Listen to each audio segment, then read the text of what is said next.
आइए स्टूडेंट हम बात करते हैं बकी बॉल्स की। तो बकी बॉल्स में स्टूडेंट याद रखें कि इसको हम बकमिनिस्टर फुलरीन्स कहते हैं, क्योंकि ये बकमिनिस्टर साइंटिस्ट के नेम पर बना है। बकमिनिस्टर ने इसको एक्चुअली सबसे पहले इसको देखा।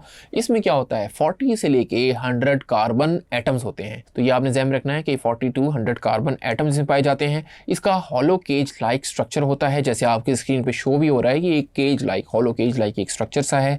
फिर इसमें कार्बन एटम जो है वो पेंटागॉन, पेंटागॉन मतलब स्टूडेंट 5 कार्बन एटम। तो ये देखें ये 5 कार्बन एटम आपस में ज्वाइन आपको नजर भी आ रहे हैं, 1 2 3 4 5। तो ये 5 कार्बन एटम्स किसी भी ज्वाइन हो सकते हैं, या हम इसको कह सकते हैं हेक्सागॉन। तो इसको हम हेक्सागॉन के तरीके से भी ये ज्वाइन हो सकते हैं। लाइक मैं आपको हेक्सागॉन भी यहाँ पे बता देता हूँ। तो ये देखें ये आपका 1, ये 2, ये 3, ये 4, ये 5, ये 6। तो ये आपका हेक्सागॉन हो गया। पेंटागॉन को भी ज़रा देख लेते हैं। लेट्स सपोज अगर हम इसकी बात करें, इसको भी ज़रा निशान लगा लेते हैं, 1 2 3 4 5 6। लाइक ये भी आपका हेक्सागॉन है, ये आपका पेंटागॉन है। जैसे देखें 1 2 3 4 एंड 5।